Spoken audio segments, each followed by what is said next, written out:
¿Qué tal? Les habla Jorge Gestoso. En el programa de hoy, Ecuador a 3 días de las elecciones presidenciales con otra notable invitada, Alejandra Santillana Ortiz, socióloga directamente desde Quito. Alejandra Santillana Ortiz, una cálida bienvenida al programa. Hola Jorge, muchísimas gracias por esta invitación y un abrazo al equipo de Telesur. Alejandra, en horas recientes voy a leer un Twitter, es decir, en la hora que se llama X, en su ex cuenta de Twitter, Ecuador Inmediato escribió y transcribo lo que dijo.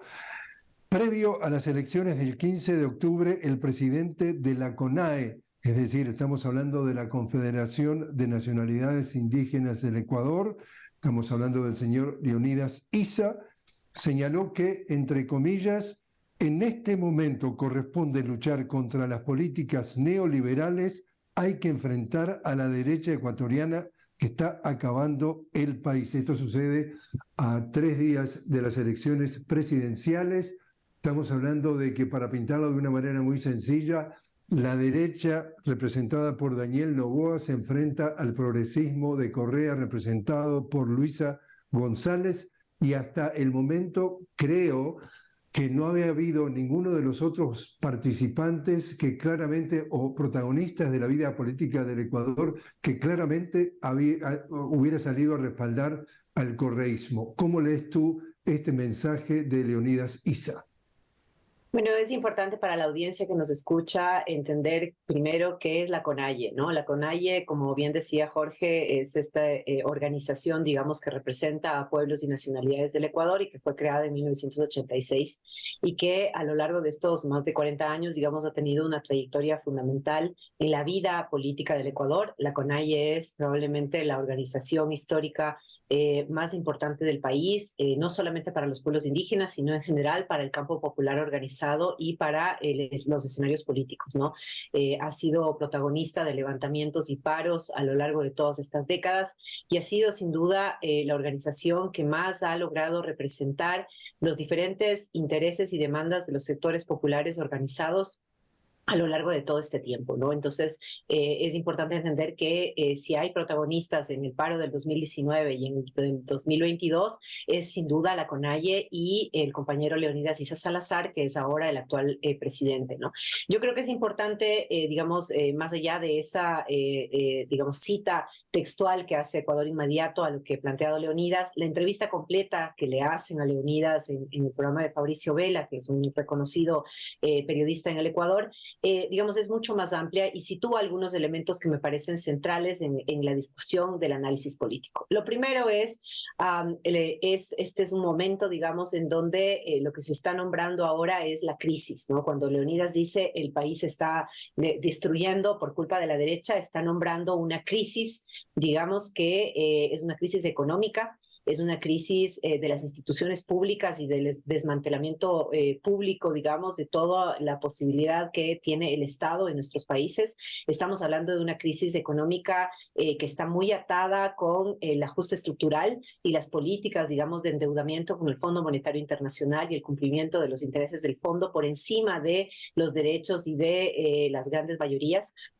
Y estamos hablando además de una crisis, digamos, sin duda inédita en el Ecuador, que tiene que ver con la entrada del crimen organizado y de la violencia, digamos, del narco y del control de estos grupos desde diferentes esferas que no solamente tienen que ver con el control del territorio o el microtráfico, sino también con las, digamos, intromisiones que ha tenido en la cúpula militar, policial, en las cárceles y en el mismo gobierno de Lazo. Recordemos todo el caso del Gran Padrino, ¿no? Ese nombrar la crisis que plantea Leonidas tiene que ver con, además, localizar quiénes son los responsables específicos de haber gestado esta crisis, ¿no? Y, digamos, esa crisis tiene que ver entonces con no solamente el momento de la coyuntura, sino con un proyecto y un programa de ajuste estructural y endeudamiento con el Fondo Monetario llevado por las élites empresariales en el Ecuador y obviamente con el beneplácito de las cámaras y los intereses de las transnacionales y de los gobiernos, digamos, que están más del lado del ajuste estructural y de las políticas del consenso Congreso de Washington en nuestros países, ¿no? Entonces, es la crisis, pero es el modelo y es el programa. Eso es lo que está mencionando Leonidas como los elementos centrales que definen el escenario político del Ecuador. En esa medida, digamos, no creo que hay que leer el planteamiento de Leonidas como un respaldo acérrimo a la candidata del progresismo, Luisa González. Recordemos que la CONAIE tiene una larga trayectoria de cuestionamiento, digamos, a sobre todo el modelo extractivista planteado por los gobiernos progresistas. Sin embargo, lo que sí está haciendo Leonidas es estableciendo que en el actual escenario, ¿no es cierto?, en el escenario de crisis, en el escenario de continuidad de un modelo en desmedro de las grandes mayorías, lo fundamental no es, regresar al clivaje correísmo-anticorreísmo, que ha sido el clivaje, digamos, para quienes nos escuchan, que ha definido mucho de la política ecuatoriana en los últimos 10 años, ¿no? Lo que está planteándonos Leonidas es saltar ese clivaje, digamos, mirar más allá, mirar la realidad con profundidad y establecer que en el momento actual lo central para el campo popular es, digamos, no votar por una opción neoliberal y de derecha como la es la de Daniel Noboa, que además tiene vínculos con, digamos, la minería específicamente, pero también con las denuncias de narcotráfico establecidas por la Unión Europea por el tema de la exportación de banano, ¿no? Entonces, creo que ese es el escenario que nos está planteando la CONAIE y nos está diciendo además,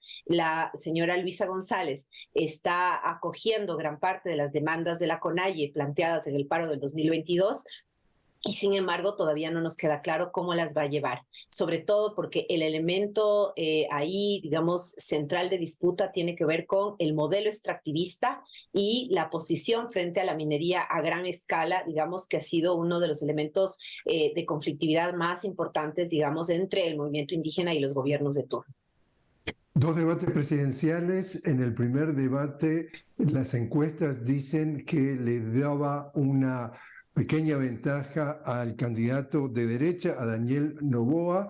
Segundo debate presidencial pocos días atrás, en donde las mismas encuestas dicen se dio vuelta la tendencia y ahora Luisa González, la candidata progresista del correísmo, aparece con una ligera ventaja. ¿Qué pasó en los últimos días? ¿Qué pasó desde ese debate, desde ese segundo debate? Bueno, yo creo que, digamos, hay un salto cualitativo importante, digamos, del primer debate, en donde en el primer debate lo que veíamos era una candidata que le hablaba a una audiencia convencida, es decir, a la militancia de la Revolución Ciudadana, y poco le hablaba al resto del país, ¿no? Con la idea del ya lo hicimos, que fue una de las consignas que ella posicionó en ese primer debate, no quedaba claro, digamos, sobre todo para las nuevas generaciones, qué era lo que iba a hacer ahora, ¿no es cierto?, que es un contexto diferente y un escenario distinto, ¿no? Y en cambio, los candidatos a la presidencia, digamos, en ese momento, digamos, sobre todo el candidato Noboa en ese instante, lo que hizo fue hablarle a una audiencia más amplia, jugar con la idea de soy joven y acabo de llegar a la política, etcétera, etcétera. Sin embargo, digamos, un mes después o el tiempo que se haya tomado para hacer el segundo debate, lo que vemos en el segundo debate ya claramente con los únicos dos candidatos que pasan a la segunda vuelta es, digamos, un escenario mucho más claro, ¿no? Por un lado, digamos, una Luisa González mucho más clara de la audiencia a la que le habla, es un repertorio mucho más amplio que conecta con otros sectores del país, que plantea soluciones, recuperación del Estado, recuperación de lo público, que hace ciertos guiños, digamos, inclusive a la agenda de la CONAIE y ciertas agendas que se han planteado desde las demandas populares. Y un candidato, en cambio, que se muestra exactamente como es, ¿no? El hijo de uno de los principales, digamos, millonarios que hay en América Latina, hijo de, digamos, o heredero del grupo Noboa, que es, para quienes nos están escuchando, un grupo vinculado con la exportación de banano y vinculado, digamos, con una serie de negocios y una de las familias más ricas, de las élites más determinantes en el Ecuador, ¿no? Es a ese candidato que se está enfrentando Luisa González. Es decir, Luisa González no viene del empresariado y eso es importante de decir. Es decir, si bien la Revolución Ciudadana y su proyecto político no es el mismo de hace unos 10 años, ¿no? Y hace unos 15 años cuando se planteaba con con otro tipo de épica y de gramática política en un escenario además regional que estaba marcado, digamos, por la novedad de los progresismos de alguna manera, ¿no es cierto? Y ahora vemos una RC que tiene, digamos, ciertas limitaciones en su programa y en su avance más radical y de transformación en un contexto como el actual, signado por la crisis y por el modelo de ajuste estructural, se ve claramente que Noboa es representante de eso, ¿no? Es un candidato que no pudo en ese segundo debate sostener tesis y, digamos, y planteamientos realmente novedosos. En realidad lo que hizo fue seguir con el mismo modelo, su binomio, ¿no es cierto?, Verónica Abad, porque Daniel se cuida, digamos, de alguna manera de decir ciertas cosas y él habla también de la importancia del Estado y la salud, etcétera. Lo que sí vemos es que su binomio es la que dice realmente lo que van a hacer y es lo que ocurre cuando un banquero o cuando un empresario del tamaño de Noboa pudiera llegar a la presidencia, es decir, programa de ajuste estructural, sentar las bases para la privatización del Estado, poca claridad con los vínculos que tienen con el crimen organizado, una posición muy opaca en relación al tema minero, pero además sabemos que la empresa Noboa, digamos el grupo Noboa, tiene, ¿no es cierto?, intereses mineros exactamente, y yo creo que ese debate permitió que otros sectores de la población, y no es solamente el debate, como lo dicen varios de los expertos que trabajan sobre este tema, ¿no? Es la conversación posterior al debate, es lo que genera el debate. Lo que genera el debate, sin duda, para, digamos, quienes leemos la coyuntura, es un escenario en donde, si bien, digamos, no estamos hablando de grandes proyectos de transformación, al menos estamos hablando de proyectos que no vayan en desmedro de las grandes mayorías y que no estén afincados directamente con los vínculos empresariales y con además un programa, creería yo, que tiene que ver con la región, es decir, el avance de la derecha y del ajuste estructural, pero el avance de la ultraderecha es algo que efectivamente nos preocupa como campo popular organizado, como sectores de la izquierda, y eso, digamos, es un elemento central para pensar. A mí me parece, digamos, que además de analizar lo que pasó con el progresismo años atrás, digamos que efectivamente hay una herencia compleja que hay que analizar, de todas maneras, y ahí me sumo a las palabras del compañero Leonidas, ¿no? El escenario actual es de disputa entre la vida y la muerte. Para mí tiene que ver con un proyecto neoliberal que nos está llevando no solamente al desmantelamiento del Estado y de lo público, sino que está avanzando en una política que organiza los territorios y las vidas de los y las ecuatorianas en torno a la muerte y el despojo. Y eso no es menor, ¿no? Y a mí me parece que más allá de pensar solamente en nuestras organizaciones y en el campo popular, que es el que lleva adelante programas de transformación y que puede además imputar y vetar esos programas, y hemos tenido una enorme capacidad de veto con los levantamientos y los paros, al mismo tiempo es necesario pensar qué está pasando con las grandes mayorías y los sectores populares de este país, que están sin duda viendo disminuir su capacidad de reproducción de la vida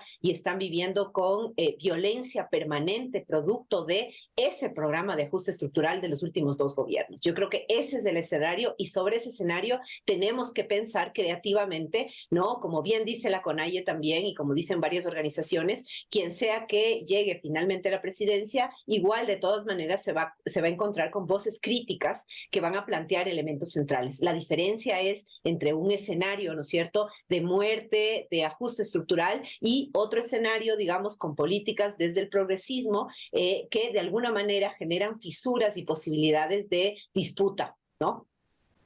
Pero la pregunta que se cae por su propio peso es, lo planteas de tal manera que parece sencillo que eso debería reflejarse en las encuestas y sin embargo, supuestamente digamos, diferencia entre Luisa González en primer lugar y este señor Daniel Noboa no es mucha, es decir, esto han venido peleando tramo a tramo. ¿Por qué no es obvio que la diferencia que se existió en la primera vuelta de 10 puntos, 33% Luisa González, 23% este señor Daniel Noboa, no lo hemos reflejado y ahora algunos hablan de empate técnico o ligera diferencia de Luisa González? ¿Por qué esa diferencia no es tan grande como fue en la primera vuelta? Bueno, yo creo que, digamos, es una larga historia de lo que está pasando en el Ecuador, pero a mí me parece que primero hay una crisis de la política tradicional, ¿no? Ese es un escenario de una crisis enorme. La gente y los sectores, digamos, que vamos a votar también, digamos, con desánimo. Estas no son unas votaciones en donde estamos celebrando, ¿no? Grandes triunfos ni nada, y el ánimo en general del pueblo ecuatoriano es un ánimo que está hacia la baja, con todas las cosas que nos ocurren, con toda la crisis, con toda la violencia. Ha sido brutal lo que ha pasado en estos últimos años, y yo creo que hay una crisis de la política que no necesariamente está siendo representada como conflicto, como descontento y como esperanza en alguno de los dos candidatos. A mí me parece que hay algo más que no se está diciendo y que no está representado en esas dos candidaturas, y que lo podemos ver en los paros, ¿no? En los paros y en los levantamientos se ve el descontento y la necesidad de construcción de otro proyecto transformador que ojalá pudiera poner en diálogo la matriz nacional popular y la matriz plurinacional en una perspectiva, digamos, de antineoliberal, ¿no? Yo creo que ahí hay un elemento central. El segundo elemento, ¿no es cierto?, que tiene que ver con, finalmente no podemos desconocer las estrategias de las derechas, ¿no? Y las derechas también se construyen, digamos, con ciertos golpes. Eso lo podemos ver en Argentina, digamos, esta idea de lo novedoso, de lo nuevo, de lo antisistémico. Noboa no llega a ser un Milei, sin duda, pero sin embargo sí se plantea como el candidato joven, novedoso, que llega con una serie de propuestas. Eso se sintetiza en el debate, pero lo vemos en las estrategias de campaña, digamos, territoriales que han tenido, ¿no? Y por otro lado hay un desgaste efectivamente del progresismo y del proyecto de la Revolución Ciudadana, que a mí me parece, digamos, que ahora está intentando mostrar, digamos, esa matriz más de recuperación de lo público y esa necesidad de política pública y de inversión social en el Ecuador. Y sin embargo hay un desgaste, y es evidente, ¿no?, el desgaste porque forma parte de toda la crisis de la política tradicional. Pero recordemos que el Ecuador, o sea, es un pueblo muy extraño en el sentido de que puede votarle no a Lasso en la consulta, en el referéndum del 5 de febrero de este mismo año, puede decirle sí al Yasuní y sí al Chocó andino, contra la minería y el petróleo, ¿no es cierto?, por una abrumadora 60%, que creemos nosotros es el principal consenso en el país. Ninguno de los candidatos ha llegado a tener 60% de votación como lo tuvo la votación por la defensa del Yasuní, y al mismo tiempo es el pueblo que es el que ha gestado los últimos dos levantamientos sin precedentes en la historia de los últimos 50 años en el Ecuador, y ha logrado que los gobiernos se sienten a negociar sobre la base de las demandas populares. Es ese mismo pueblo, digamos, que también está expresándose en este momento, al menos en las encuestas, ¿no? Entonces resulta muy complejo analizar lo que está pasando en el Ecuador cuando ves todos estos signos. Me parece muy aventurado decir que hay un bloque dominante con absoluta claridad de cómo va a resolver las cosas en el Ecuador, cuando en realidad lo que tenemos son fuerzas políticas de la derecha, muy al estilo de las élites rentistas, digamos, ¿no?, cuyo único proyecto es utilizar al Estado para sus propios intereses y beneficios, sin demasiada claridad de ningún proyecto nacional, ni siquiera desde las derechas, ¿no? Y al mismo tiempo tenemos, ¿no es cierto?, un desgaste generalizado, yo creería, del propio campo popular y de las posturas desde el progresismo hacia la izquierda, que de todas maneras en este momento tienen que ponerse en juego. Yo esperaría que el día domingo, digamos, no continuemos con este proyecto neoliberal y que tengamos un poco de aire para poder construir, digamos, también otros elementos, tanto de posicionamiento y de disputa crítica en el escenario que venga, como de un propio proyecto, digamos, político de transformación que esté acorde también con las demandas, no solamente de los sectores populares urbanos, sino que también tome en cuenta todo el legado plurinacional que nos han dejado los pueblos y nacionalidades. Alejandra, te invito a hacer una pequeña pausa. Estamos hablando con Alejandra Santillano Ortiz, directamente desde Quito, a 3 días de las elecciones presidenciales en Ecuador. Ya regresamos.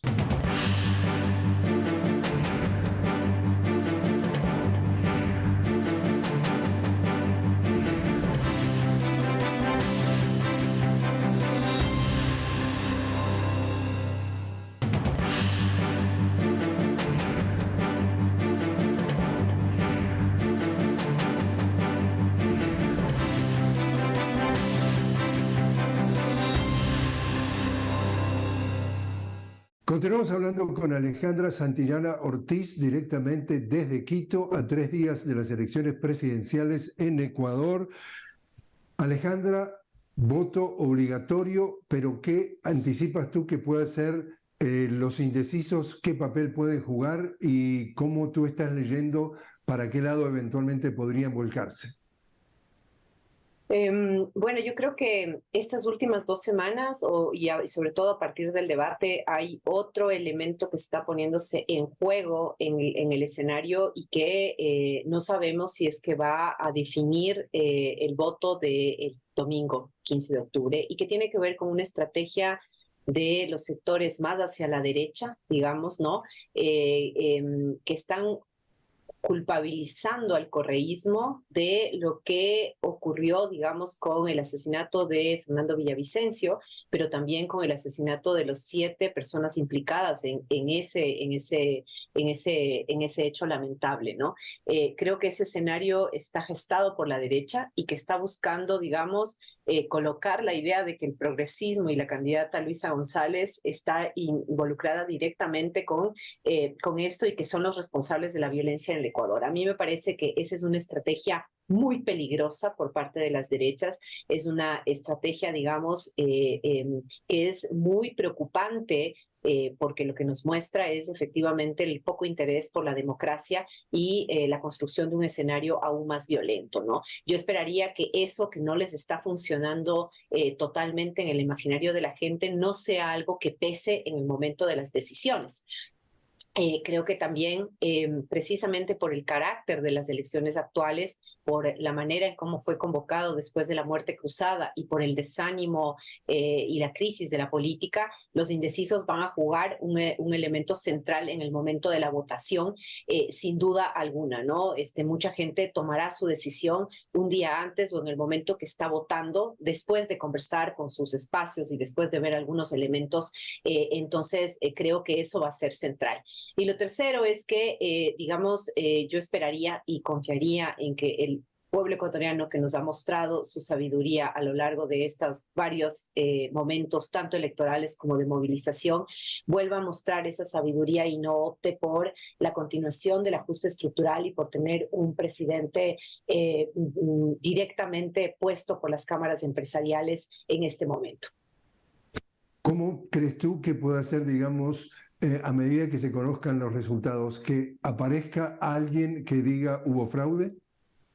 Es muy probable. La crisis en el Ecuador tiene que ver también con la crisis de desconfianza a las instituciones públicas. Cada vez que hay elecciones, sale la idea del fraude, ¿no? Sobre todo cuando los porcentajes entre los distintos candidatos son mínimos, ¿no? Entonces, si es que esto sigue ocurriendo, yo esperaría que no. En la primera vuelta no hubo finalmente un llamado de fraude como lo ha habido en las últimas elecciones. En casi todas las últimas elecciones presidenciales alguien dice hizo fraude, me hicieron fraude. Yo esperaría que eso no ocurra, pero es un escenario posible si es que, digamos, sobre todo la candidata del progresismo gana las elecciones y hay un porcentaje mínimo en relación a Noboa. Es un escenario posible y es un escenario en el que suelen jugar las derechas para, digamos, poner un elemento más de desestabilización a la democracia, a la frágil democracia que tenemos. ¿Cuán rápido se podrían saber los resultados? ¿Qué anticipas tú?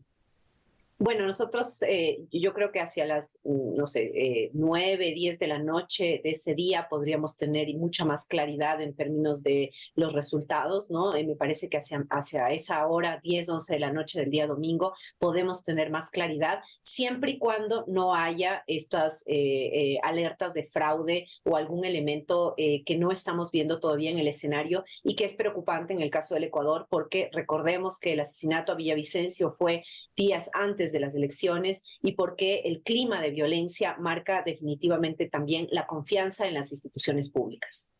Hubo problemas con el voto en el exterior de los ecuatorianos en la primera vuelta, tanto es así que se rehizo lo que tiene que ver con la elección para asambleístas, no para la presidencia. ¿Cómo puede jugar, si es que puede jugar algún papel el voto de los ecuatorianos en el exterior? Sin duda, eso, digamos que lo vimos en la primera vuelta, puede volver a ocurrir. Es decir, no sabemos si es que el Consejo Nacional Electoral ya hizo todos los ajustes necesarios para que eso no ocurra, y no solamente por, digamos, la demanda legítima de los migrantes de no haber podido votar, sino que en un escenario en donde alguien puede llamar a fraude, ese puede ser un elemento determinante. Es decir, el tema de los migrantes y la necesidad de... Entonces, es un escenario, a mí me parece que abierto y muy complicado. Dependerá un poco del porcentaje con quien que gane y de cuáles son las intenciones de la derecha. Daniel Noboa ha dicho el día de ayer que de ser elegido se va a plantear una reelección para el año 2025, ¿no? Y yo creo que esa es la muestra de la necesidad que tienen las derechas de una continuidad de un proyecto que sin duda cuando son momentos electorales aparecen como muy democráticos, pero en el momento de asumir la presidencia y lo que tienen una serie de derivas autoritarias y de avance de posturas conservadoras y de ultraderecha violentas, ¿no? Entonces, a mí me parece que en ese escenario es muy complicado si es que el voto migrante no resulta como debería resultar. Alejandra Santillana Ortiz, muchísimas gracias por haber estado con nosotros. Muchas gracias, Jorge. Un abrazo para todos.